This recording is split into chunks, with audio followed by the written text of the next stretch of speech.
سلام خوش اومدی مو فاطمه تقی دوستم امروز نهار کلکباب و دلدکنه چادم نهار میمان من خوش بومه. فاطمه خانم که آشپز ماهریه و تو عروسی‌های زیادی سرآشپز بوده، به درخواست نوش سمانه امروز دیلدکونه میپزه. دیلدکونه معمولاً با بادمجون و گوجه فرنگی پخته میشه. برای همین 8 تا بادمجون بزرگ رو پوست گرفته و نمک پاشی میکنه تا تلخیش بره. آخر تنایی اول تنایی آخر دی. خسر مانو مردم من دخترم من.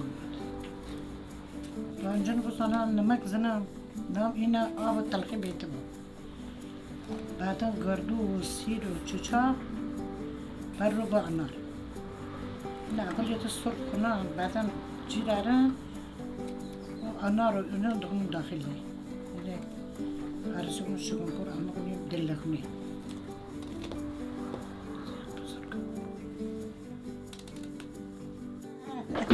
سلام هستی.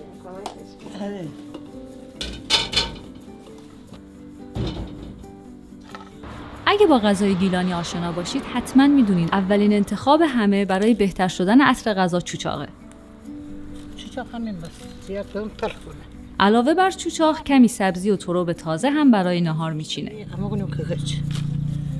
او 5 تا دختر دارم 2 تا پسر. یه تا بزرگ دختر تهران داره. 2 تا لیلاکو داره. یه تا این محل داره شقابات اونو. یه تا چه ماستر. 2 تا رقاقو طرف بون طرف دونه. بخله هر جبل است.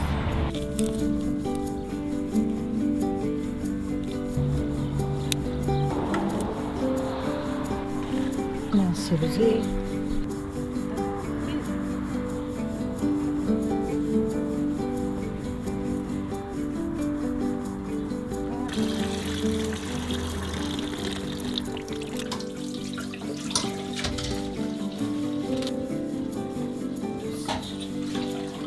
برای مواد داخل بادمجونا 150 گرم گردو رو تو نمکار تا اندازه‌ای که خیلی له نشه میسابه. بسیار موقع آشپزم. بله. آلوگایسی من آلوگایسی. بعضی جان دوست ندارن مرغ پلو زرش پلو. آره مرغ زرش. همین دوتا. بعد کوکو. چی پیاز پوچی. چرخ کنیم تخم زیاد تخم زمین اگر نخوشه ای لاکو مرد کنوزو نه از برای انده جاز کنم دیگه اون قشنگ اون مادی این بهتره اون مادی اما بابردم من بیچاره بود بطوری الان دیگه خونی هدی عمل کنم بور مرا کنم بعدش نوبت چوچاقه و 5 حبه سیر که سابیده بشن.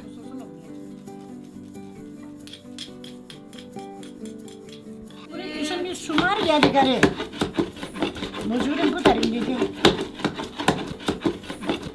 یک قدیمه است الان شماره خلاص نمیشتم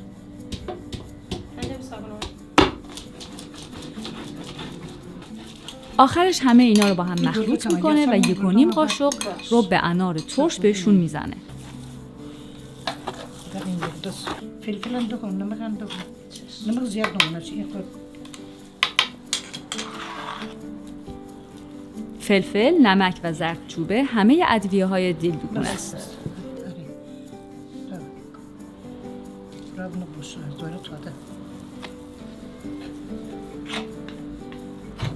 حالا نصف اونا رو میذاره کنار و با افزودن 1 لیوان آب غلظت مواد رو تنظیم میکنه.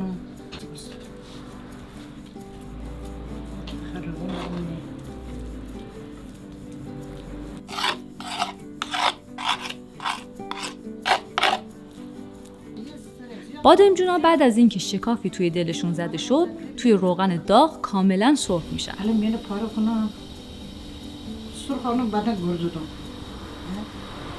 میانه قاچ بکنم چرا کچرا میانه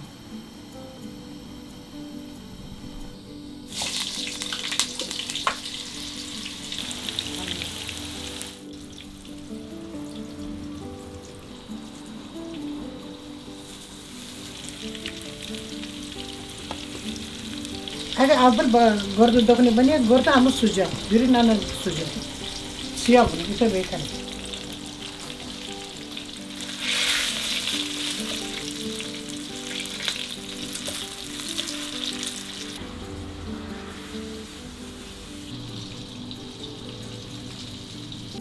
گوجه ها اما نیازی به سرخ شدن ندارن و همون اول شکمشون رو خالی و با مواد آماده شده پر میکنه.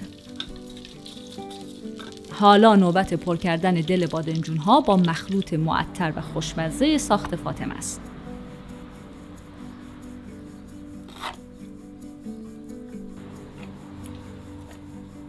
تو قسم خورد خواستی اینو بگی بادمجون بدون دانه بونیم مگه؟ بعد از اینکه اونا رو به دقت توی تابه چید، با یه لیوان آب باقی مانده مخلوط رو رقیق میکنه و به تابه اضافهشون میکنه.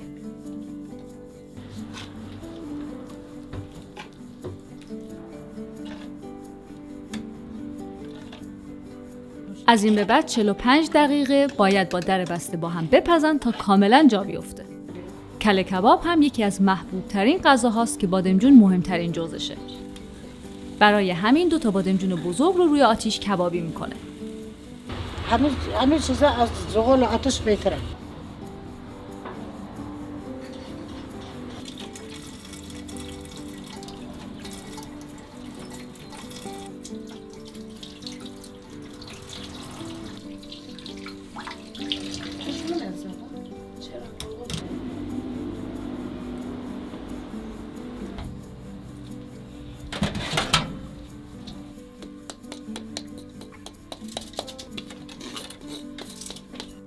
بعد از اینکه دانه انار ترش سابیده شد، 3 قاشق غذاخوری گردوی سابیده شده رو باهاش مخلوط میکنه و بادمجونای کبابی رو بهشون اضافه میکنه. آره ما گرد این سبزی معطر داریم ندونم. بس.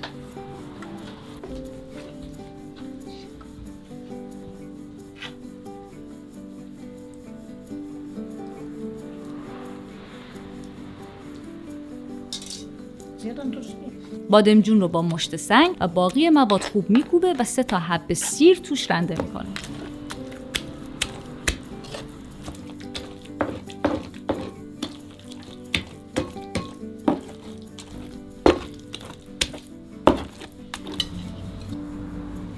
نه گلپر انداخت. گلپر هم باعث میشه کله کباب خوش عطر داشته باشیم. ای مایش رو بنی پلسته. مثلا یادنی بود. جای یخی. چه چیزو مهمی رو فراموش کردی. اصلا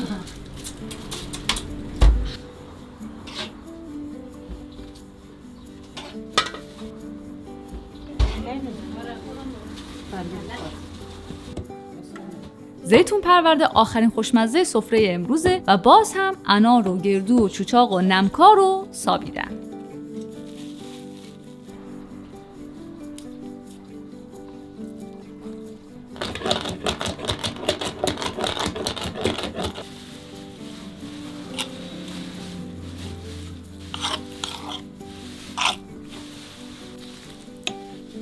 کمی گلپر هم در انتها برای داشتن عطری بهتر. روز به جیل بگم بهاره. جیل یعنی چی؟ یعنی شما لباسانی بکنیم بهار با من. زون سر لباس بکنیم. سفره خوشمزه و رنگین فاطمه خانم که پر از عشق آماده شد. کالکباب دلدقنی تقدیم به سمن خانم. خونه جان دوست دارم خیلی. از راه دورتون میبوسم. اول تو بکش. این 2 تا قاشق وردی بیا برام اگر از تماشای این ویدیو لذت بردین لایک کنید و به دوستانتون هم معرفی کنید.